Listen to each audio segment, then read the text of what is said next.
Olá pessoal, bem-vindos a mais uma aula de Química. Na aula de hoje nós vamos falar sobre análise imediata.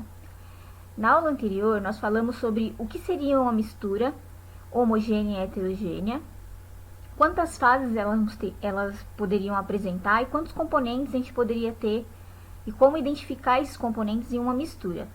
Antes de começar a nossa aula, vocês já pararam para se perguntar de onde vem o sal de cozinha que nós utilizamos para poder fazer comida na nossa casa? No dia a dia, sai de uma represa como essa.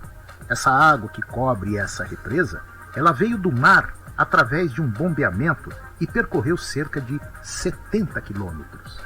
Esse tanque tem aproximadamente 80 centímetros de profundidade e mais ou menos 10 mil metros quadrados de área. São inúmeros por aqui. E é aqui que vai acontecer, através da evaporação da água, a concentração e a formação de cristais de sal. Então, o que seria a análise imediata? No vídeo anterior que acabou de passar aqui, a gente percebeu como que é feito a obtenção de sal de cozinha para poder preparar os nossos alimentos. Então, a separação de misturas seria a análise imediata. O objetivo da aula, então, vai ser estudar os métodos utilizados para poder separar as misturas e obter as substâncias puras. A gente vai ter dois tipos de processos. O primeiro processo é chamado de mecânico, que são processos onde a gente não vai alterar o estado físico da matéria. Ou seja, a matéria ela vai permanecer do mesmo jeito que ela é encontrada, ou no estado líquido ou no estado sólido. A gente não vai alterar o estado de agregação dessa matéria. Já nos processos que são considerados como físico, a gente vai ter a separação dessa mistura a partir da modificação do estado de agregação. Ou seja, a gente vai transformar de líquido para sólido, de sólido para líquido ou de líquido para gasoso e vice-versa. Então, vamos começar a partir dos processos de separação de misturas, no qual a gente classifica como processos mecânicos. O primeiro vai ser a catação. A catação a gente vai utilizar como critério para separar duas ou mais substâncias o tamanho que a gente tem dessas substâncias que estão envolvidas na mistura. Um exemplo de separação por catação é quando a gente vai separar o feijão.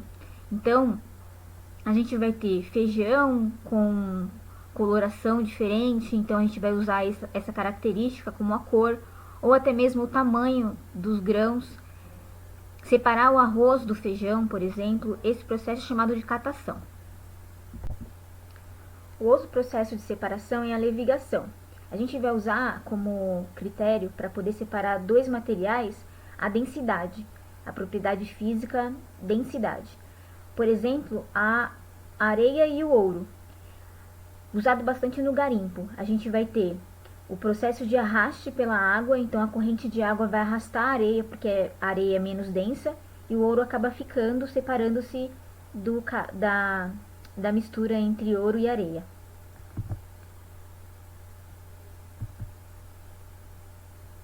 A ventilação a gente vai usar também a densidade e vai usar o vento para separar duas substâncias, onde uma vai ser mais densa do que a outra. No caso da levigação, a gente tem como exemplo aqui o grão de café e as cascas do café.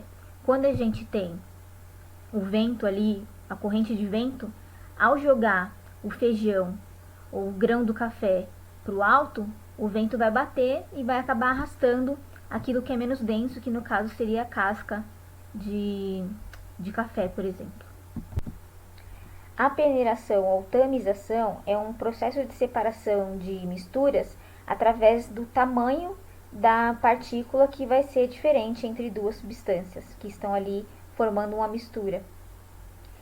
A gente vai utilizar uma peneira e essa peneira vai conter ali as partículas maiores das partículas menores. Exemplo, vai ser a mistura de areia fina com pedrinhas. É bastante utilizada na construção civil para poder preparar massas. A flotação, que também pode ser chamada de floculação ou de coagulação, É um processo onde a gente vai separar substâncias que possuem tamanhos muito pequenininhos, partículas que têm tamanhos muito pequenos, e a gente vai utilizar um coagulante químico. Então, exemplo, a gente teria aqui a água suja, e ao colocar um aditivo nessa água suja, a sujeira, as partículas de sujeira, elas vão coagular ou flocular ou fazer o processo de flotação, da qual vão ser separadas pelo processo de decantação. A dissolução fracionada é quando eu adiciono água para poder dissolver uma substância e fazer com que ela se separe da outra. Um exemplo seria o sal com a areia. Então, eu adiciono água, e ao adicionar água, a gente vai ter a dissolução total do sal na água, separando-se da areia. A separação magnética também pode ser chamada de imantação. A gente vai separar objetos metálicos daquilo que não é metálico. Um exemplo é no processo de separação na reciclagem e a compostagem, por exemplo. A gente vai usar grandes ímãs, que vai fazer com que a gente tenha a atração daquilo que é metálico por esse ímã, e aquilo que não é metal, ele não consegue ser capturado por esse ímã, e a gente consegue separar essas duas substâncias metálicas das não metálicas. A decantação, a gente vai ter a densidade também de dois líquidos, ou até mesmo de um líquido e de um sólido. Exemplo de dois líquidos seria o óleo e a água, e de sólido com líquido seria a areia e a água. A gente vai usar a densidade deles para poder se separar, onde um vai ficar na superfície e o outro vai ficar mais abaixo. Para poder separar dois líquidos, a gente usa um funil de decantação, que é um instrumento, uma vidraria de laboratório, onde tem uma pequena torneira aqui, ó. Ao passar os dois líquidos que estão separados, a gente vai ter aqui essa torneirinha que pode ser fechada no momento que chegar exatamente no segundo líquido que está na mistura. Então, a gente teria aqui a passagem da água e o óleo acaba sendo contido por esse aparelho. A centrifugação, a gente vai usar uma centrífuga. A gente também vai usar o tamanho da partícula e também a densidade. A gente pode ter a centrifugação entre sólidos e líquidos, onde esse sólido ele vai ser disperso ali numa solução, num líquido.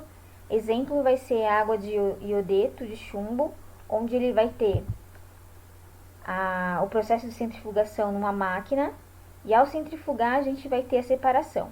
Outro exemplo seria o soro do nosso sangue. Então, o sangue, as partículas do sangue, como no caso as hemácias, os glóbulos brancos, os glóbulos vermelhos, eles, para se separar do soro, a gente passa por um processo de centrifugação e separa ali, força com que aconteça a densidade.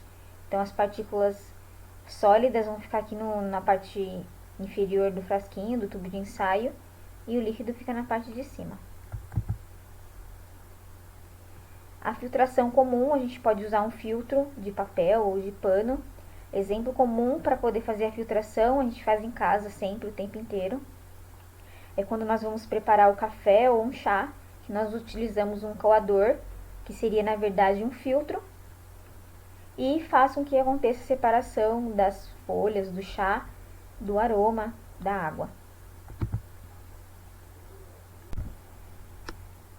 O último processo de separação mecânica é a filtração a vácuo, onde a gente vai utilizar esse processo quando a gente quer agilizar a filtração, ou até mesmo quando as partículas dissolvidas ali no líquido, a partícula sólida dissolvida no líquido, for de tamanho muito pequeno.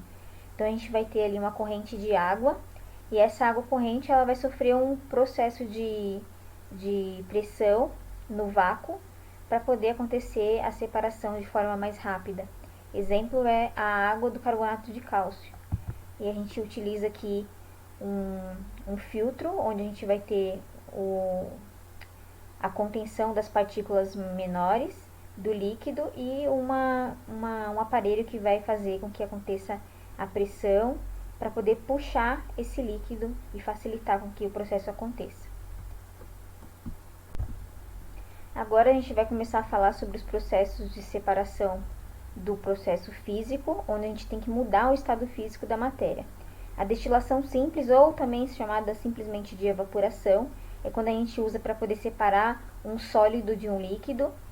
A gente vai precisar mudar o estado físico daquilo que for líquido, de líquido para gasoso. Exemplo vai ser a água e o sal de cozinha, o cloreto de sódio, onde a água vai ser evaporada porque o ponto de ebulição dela é menor do que o do sal, e aí a gente consegue separar a água do sal de cozinha. Para poder fazer o processo de destilação simples, a gente usa aqui as vidrarias de laboratório. Aqui a gente vai ter um bico de Bunsen, que vai aquecer a água misturada ali com sal. A água vai evaporar, vai condensar por esse condensador e vai cair aqui no tubinho chamado de Erlenmeyer. Na destilação fracionada, a gente vai usar para separar líquidos de líquidos. Exemplo disso vai ser a separação da gasolina do petróleo, ou até mesmo do querosene, do petróleo, ou seja, o petróleo é uma mistura de várias substâncias, então a gente vai usar temperaturas diferentes, onde o ponto de fusão ou de ebulição dessas substâncias também são diferentes, pode ser maior ou menor, e a gente consegue separar. A gente teria aqui um balão de fundo, onde a gente teria, por exemplo, o petróleo, a gente usaria uma temperatura específica para separar, por exemplo, a gasolina, então a gasolina iria evaporar de forma mais rápida, porque o ponto de ebulição dela é menor, e aí passaria por esse condensador e cairia aqui, e a gente obteria a gasolina no estado puro.